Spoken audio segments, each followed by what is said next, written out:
Hi everyone, shalom shalom from Israel.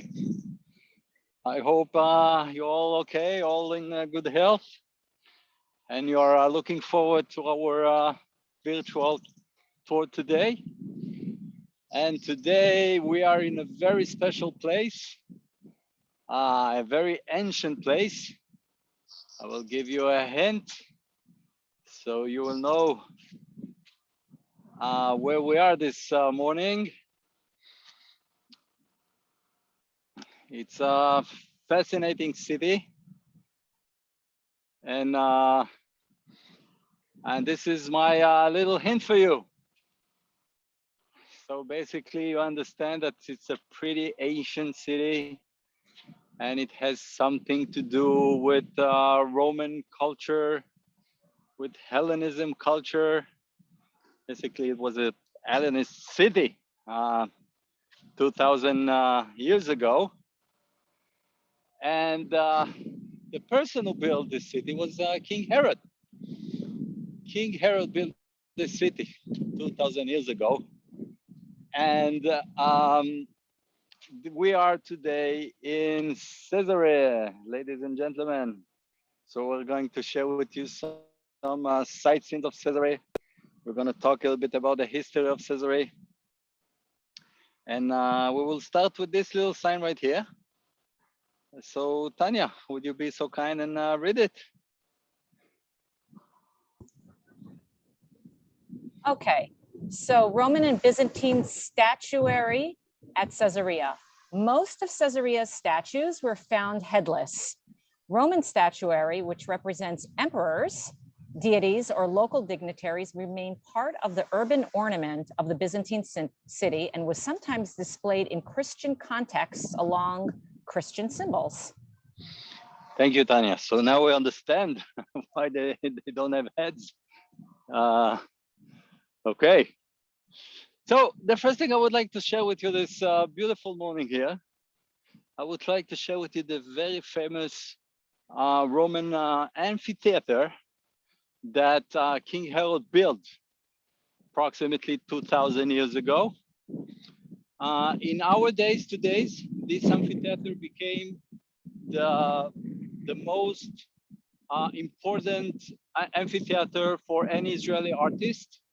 So as you're going to see shortly, even today, we have a show. We have a show. One of the Israeli most popular singers will perform here tonight. So I'm going to approach as much as I can to the amphitheater. I hope that they will let me get closer as much as I can. So imagine that. King Herod, the last Jewish ruler in the land of Israel. Well, we had Agrippa the first who ruled between 41 to 44. But when we're talking about a serious ruler of the land of Israel, we're talking about King Herod, of course, King Horus, who built. He was a builder. Actually, he didn't build only Caesarea. He built a lot of places throughout Israel. And there is a big historical discussion about this guy because Herod basically got all the power from the Romans. So was it legit that he will be king of the Jews, even though he wasn't really he didn't have the freedom to rule the Jews during those days, and he got the Caesar Augustus telling him what to do. And yet he's one of the most famous of the last Jewish kings who ruled Israel 2,000 years ago. And believe it or not, but I'm standing here in the old Roman amphitheater in Caesarea. And as you can see, everything is set up for a show. So imagine that. This amphitheater was built 2,000 years ago by King Herod, and now the most Israeli famous artists, singers, to perform here. It's like the biggest stage in Israel. So you see that everything is, the guys are setting up the stage for tonight's show. And it's quite amazing when you're thinking about it. That's something that King Herod built so long ago, became the uh, um, venue to the most famous and successful Israeli artists. So we will start our tour today here in the amphitheater that I'll just share with you. And throughout our visit, we will see some different signs of different columns that we have here. And we will go through the hippodrome because they had horses racing here. And of course, we will end our tour in the port, a very famous port that King Herod built as well. So I will stop every now and then, different signs. So first I will share with you what they found here. And we certainly can say that this is from the Roman time. And Tanya, again, would you be so kind and share? Yep. Okay, so you have to go a little bit closer. Okay, the source of much of present day knowledge of the styles and the building methods of the classical world of Greece and Rome is the work of the Roman architect and emperor Vitruvius, who wrote his major text De Architectura, some 2,000 years ago. The architecture of this region combines Hellenistic and Roman traditions with local and imported materials, all of which was adapted to local conditions. Thank you very much. So I will share with you some more interesting columns and okay, this one is interesting because it's the theater. So let's have a brief explanation about the theater. Okay. The only remnants left from the theater of Caesarea are rows of seats, the orchestra, the stage, and the cenophrons, from which is an ornamental wall behind the stage. How did it look like? Comparisons show that it might resemble the facade of a 2- or 3-story building with elegant doorways decorated with columns, niches, and sculptures. Okay, so here you go. This is the original. This is a scanner.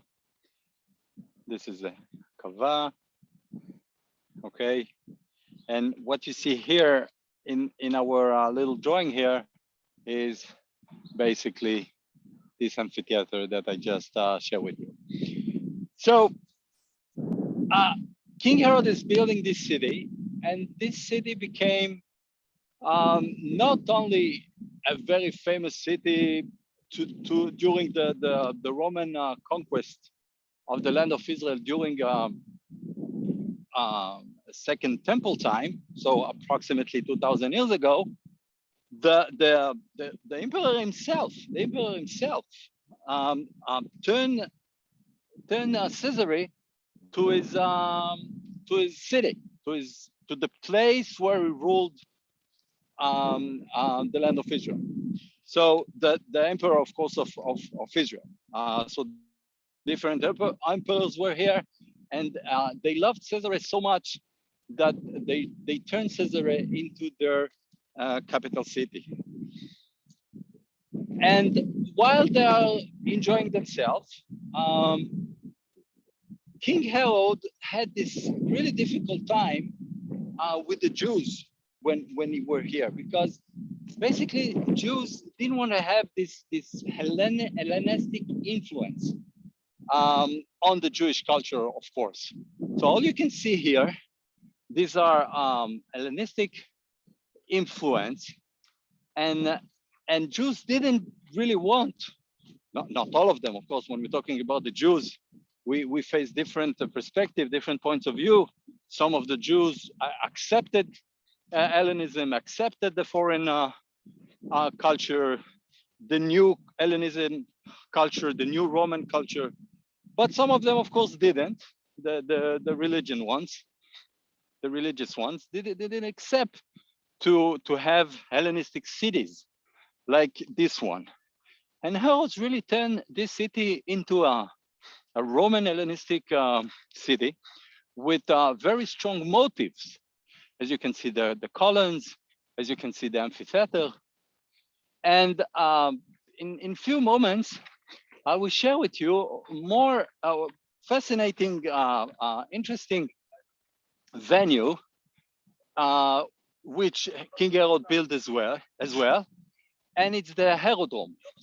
So while I'm getting there, it take me 2-3 minutes to get to the Hippodrome. Well, imagine that. So imagine the movie Gladiator with Russell Crowe, okay? And imagine those horses and those chariots and those gladiators actually running throughout this hippodrome and entertaining the different citizens of Caesarea.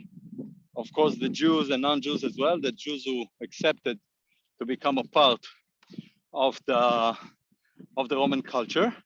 So it's the location is really amazing because when you think about it, and I will get there in really few seconds. When you think about it, the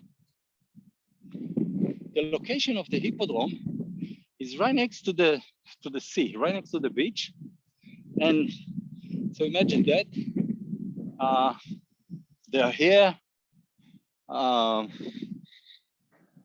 sitting right here and watching whatever the show was. Could be a horse show, it could be gladiator show. So this is where the people sat, right here. What happened to the Jews that didn't want to follow Hellenism? I will get to that later. It's a very good Okay. question, Tanya. Thank you for the question. I'll get to that later because we had the big revolt of the year 66, but we're not there yet. We're in the beginning of the clash between Hellenism, Roman culture, and Jewish culture. And what you can see right here, it's the hippodrome. So imagine people are sitting here cheering, having fun, having the Mediterranean right in front of them. And imagine in this course right here, and it goes all the way up to the north. And these are the seats. These are the seats right here. Okay.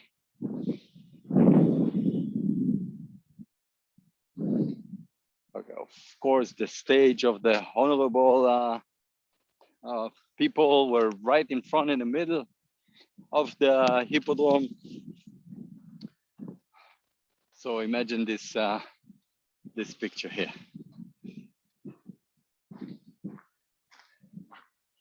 Okay, so while I'm going through the hippodrome, and I'm going to be right there in a few seconds, King Herod, as I said, and the Roman as well, starting to have a big revolt, and we call it in Hebrew Amered Agadol, the big revolt against the Roman Empire. And because the Jews kind of got enough from what the Romans did in Eretz Israel. So referring the question, Tanya's question, we are getting into a major revolt of the Jews here, facing the Hellenism culture, protesting against it, don't accept it basically, willing to stay in their Jewish tradition, Jewish habit, Jewish life, and dislike this influence. And some of the Jews, and really accepted, and it said it's good to become Roman, it's good to pray, it's good for business, it's good to cooperate with them. We cannot really fight the great Roman Empire. And when we think about the forces, the ratio of the forces between the Jews here and the Roman Empire, so we definitely understand that. So I will get back now to the hippodrome. Okay, I will share with you. Then I'll continue the. Okay, so this is an artist reconstruction. Okay, of the stage and part of the input drum. So this is how it looks like. Okay, so when I'm going north now towards the famous port of Caesarea, we will try to understand the conflict that the Jewish people is facing during those days. You have this great empire ruling the land of Israel. Basically, our king, King Herod, the Jewish King Herod, getting orders from the emperor. It doesn't have any really freedom. He has to do what the Roman emperor is telling him. He has to build something, he has to do something, or certain instructions or regulations, whatever. And we find King Herod trying to manage between him being a Jew and living a life and cooperating with the Roman Empire, which it was a very difficult spot to be in. But not difficult, too difficult for King Herod, because he definitely took the side of the Romans, because it's good to be king. You know, it's he preferred to be king than being beheaded, if you understand what I'm saying. Okay, so we'll get to that later on. We have one more sign here. So Tanya, would you be so kind?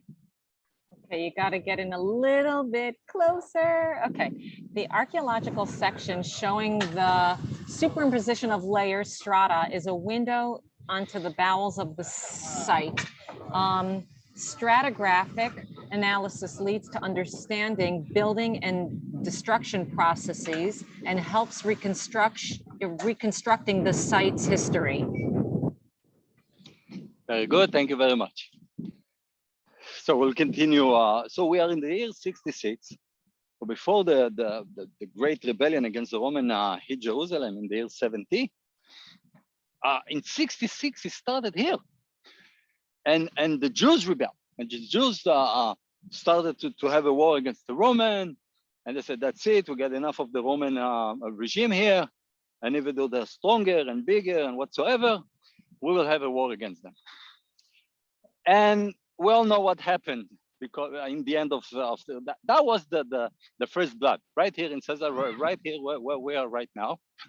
Of course, the revolt spread out throughout the land of Israel, and it arrived to Jerusalem. And we all know what Titus did in the end of the day. They were so mad that the Jews revolt in this kind of level, this kind of not accepting the regime. So we all know what was the end of this revolt. Of course, the destruction of the Second Temple in Jerusalem. But imagine that. It all started here with a few Jews who said, that's it. We're not willing to live under Roman rules anymore. We want to keep our Jewish traditions and rules and Shabbat and Torah. And then a big war started. So we're going to move forward a little bit, and we're going to get to the second revolt a few years later, approximately 70, 80 years later, with Mered Bar Kokhba. The rebellion of Bar Kokhba decided that he had enough as well. And as we all know, the Roman were so outnumbered. They outnumbered the forces of Bar Kokhba, and this revolt as well didn't work out for the Jews. One more thing is that the famous Rabbi Akiva, the great leader and the great rabbi, Rabbi Akiva, was arrested here. And after a few days, they exterminated, they killed him basically. So now I would like to share with you the palace of the emperor of Judea. So we can see the mosaics. I'll get as close as I can so I can share with you the discovering of the mosaics of the, basically this is the palace. This is the the palace of the emperor. And I will share with you this next explanation of the palace. Tanya? These four long parallel vaults opening onto the west through a portico first served as substructures of the Roman financial procurator's palace. In a latter stage, a large ornamental hall was added in the front of the vault, converted into warehouses. Okay, so this is where we are right now. And as you can see, you are not the only one that are getting tours in old Caesarea, the old city of Caesarea. You can see bands of students not getting a virtual tour, but getting actually a tour. The guide with a cowboy hat is talking basically about the governor's palace bath. So this is the bathhouse. So I will share with you the bathhouse. There it is. And then we will get a brief explanation of it.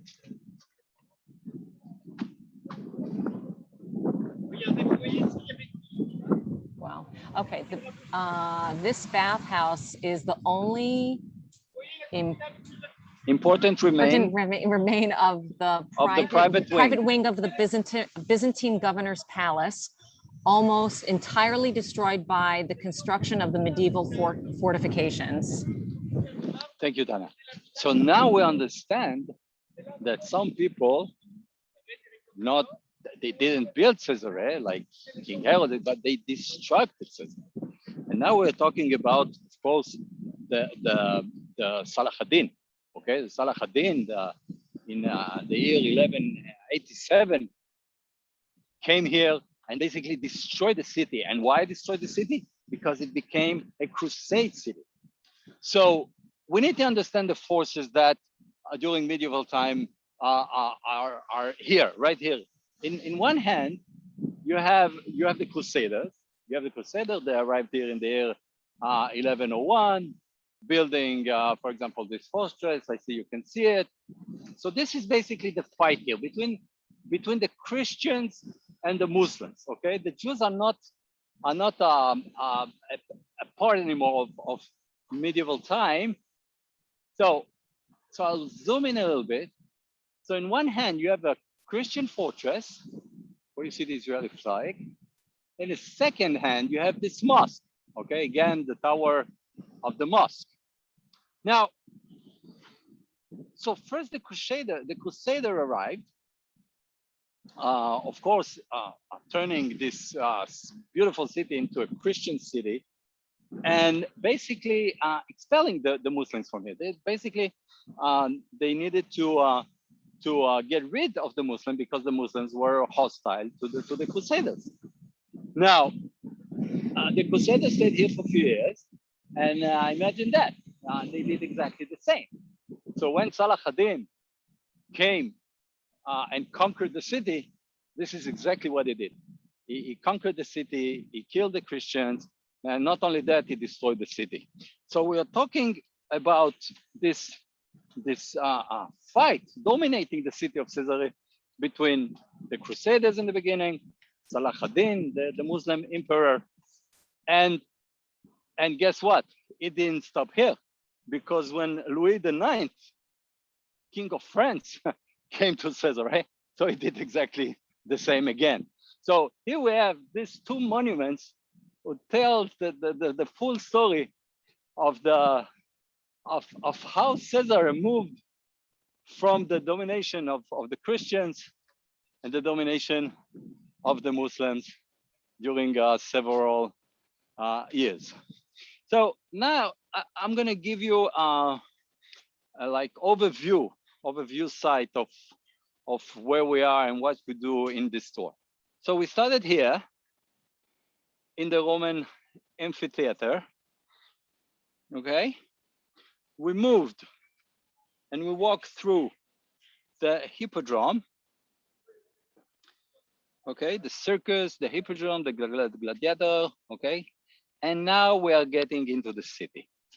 Okay, and in the city we're going to stop in few places that will explain us first of all the importance of the port and the importance of the city itself, and why the Roman governor of Judea turned this city to his location, basically.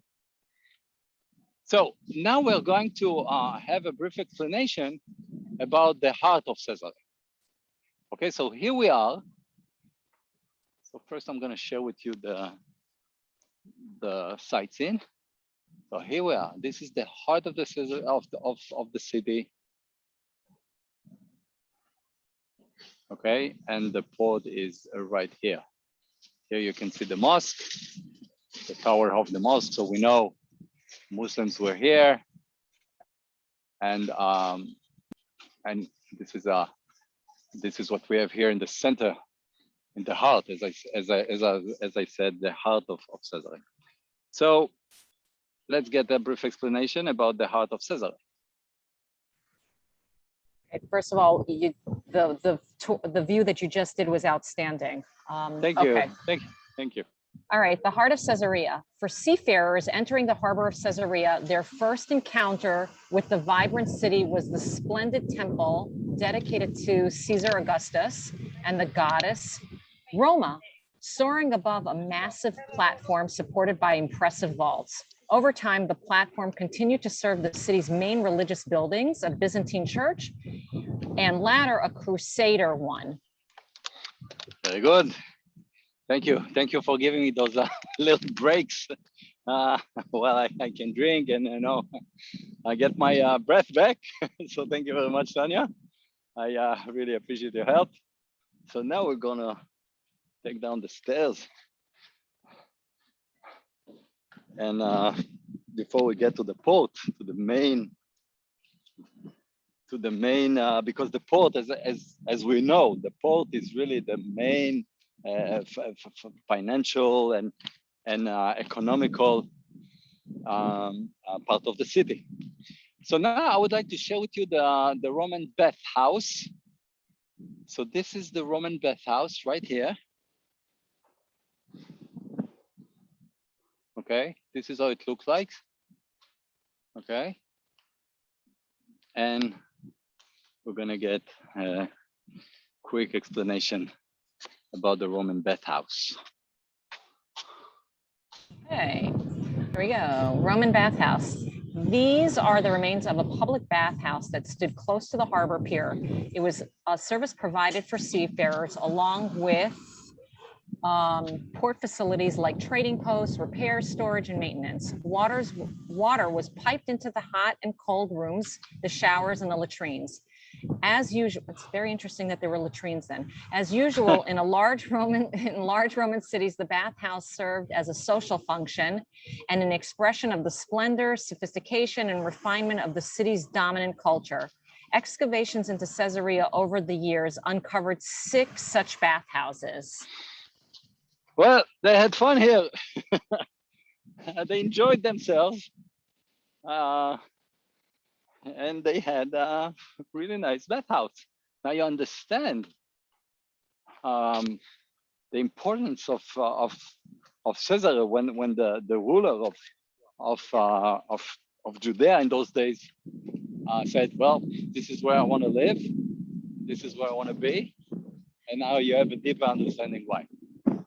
Okay, so now while I'm reaching the port,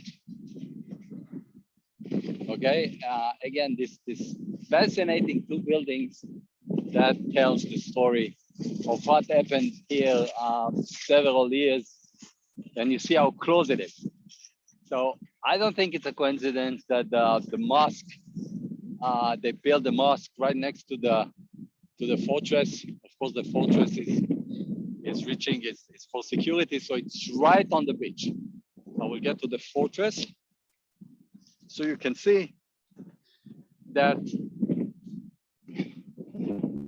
it's really on the beach. The Crusaders have built this fortress where you see the Israeli flag on the upper side of this building. Okay, so you can see that the most advanced position of Caesarea is the fortress, because they needed to know as soon as possible if any ships or any enemies will try to attack them from the sea. So I will reach the fortress in a few seconds, and you will see something interesting because, okay, so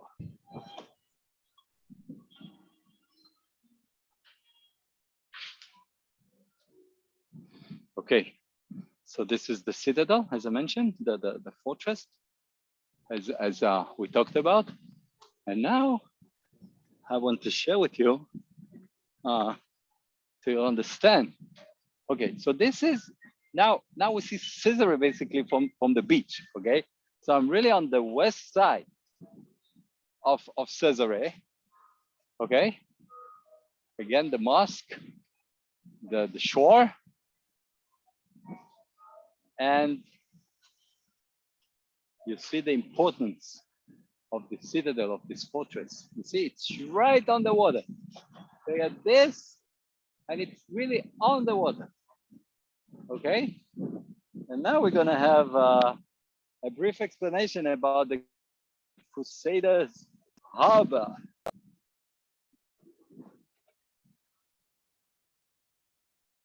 Tanya, you with me? Yeah, I'm with you. The Crusaders' harbor between the 11th and 12th centuries AC.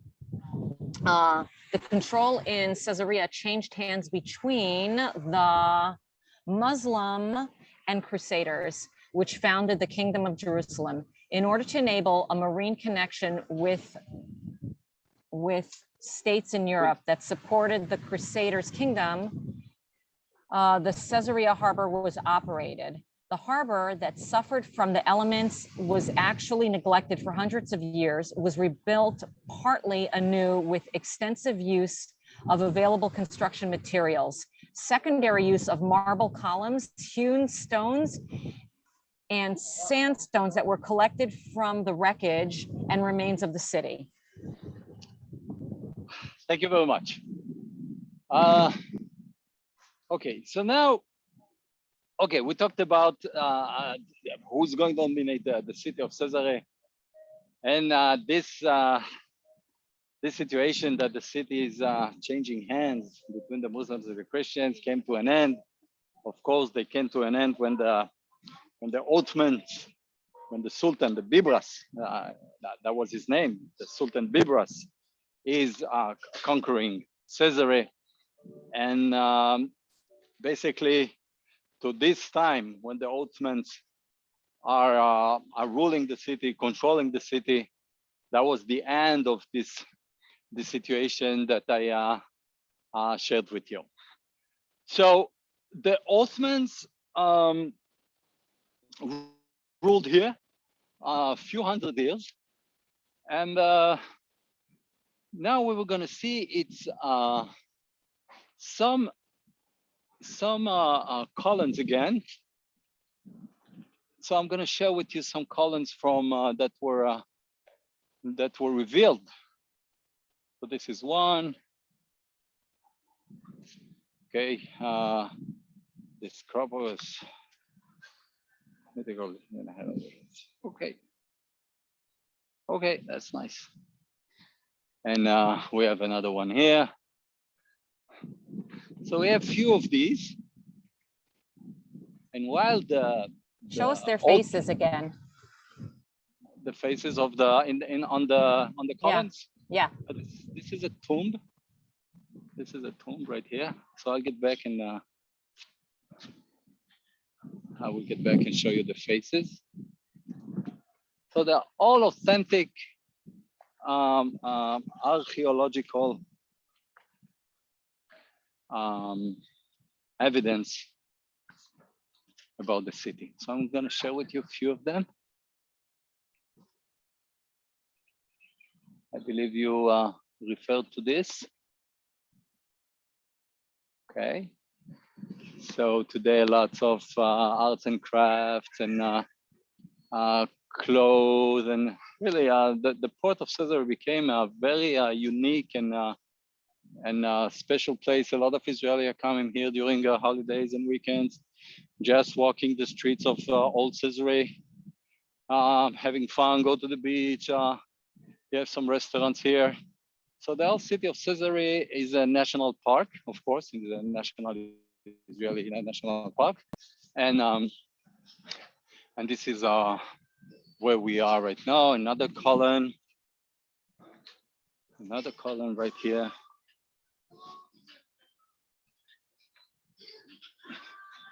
You can see the sign here. Sign, like a Roman sign.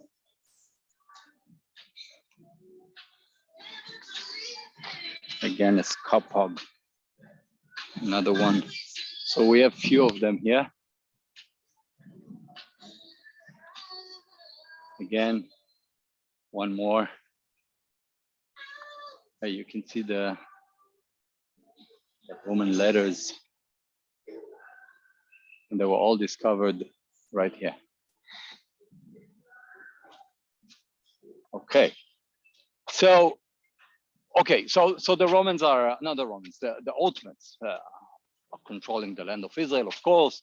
They're controlling Caesarea, and until the British in 1917 took over, and nothing really dramatic happened. Nothing really dramatic happened during those days. Caesarea was a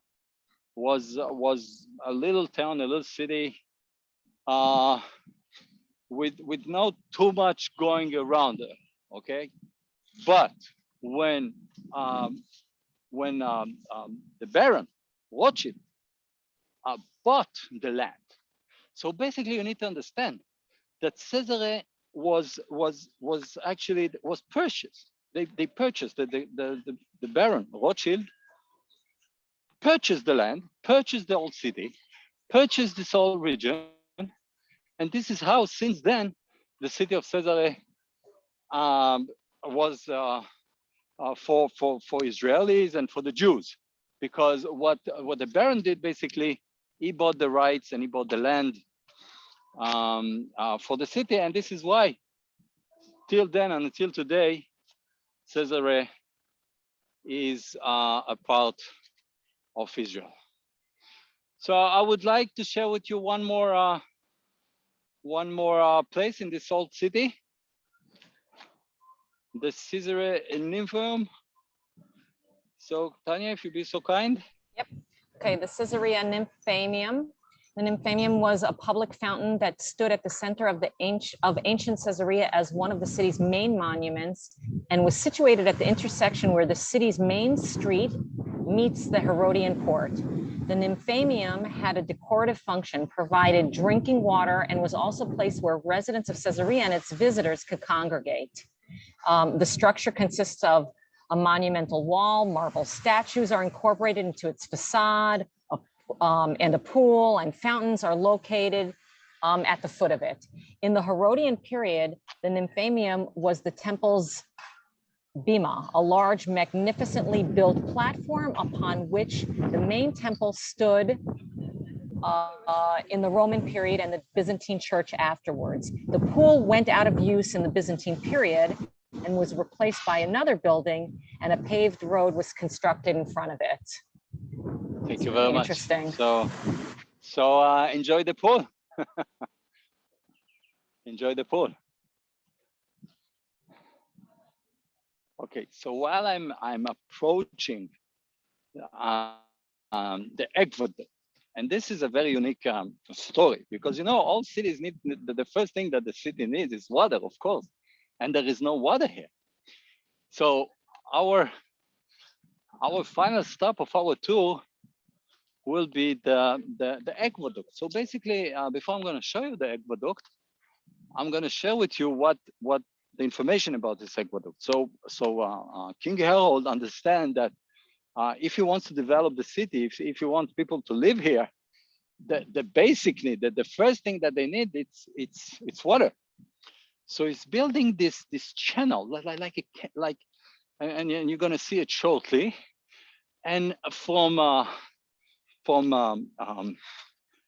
creeks, I would say 3-4 miles from here, in the Shuni Creek, a little bit northeast from here, not a little bit, 7 miles to build a water supporter. So 7 miles, not that easy, but this is what they did.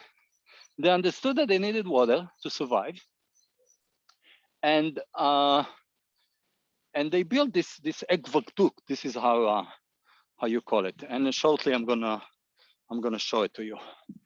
So before we see the aqueduct, a few words about the foundation of the city wall. Okay, so we can understand. Also, this is the city walls. This is like the outside. This is like how they protect themselves right here. So this is the city walls. Okay.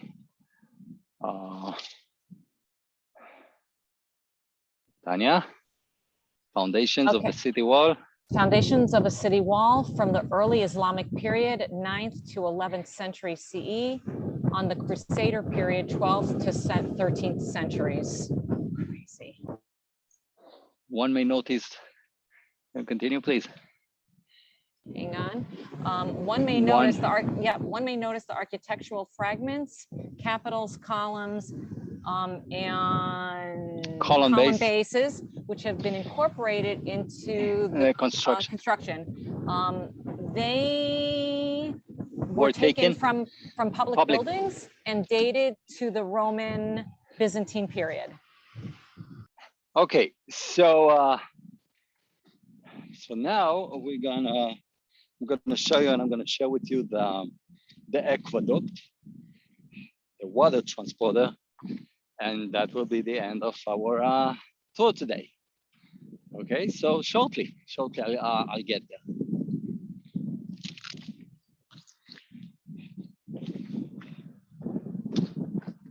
Tanya, can you end the record, please? Because we need to drive there.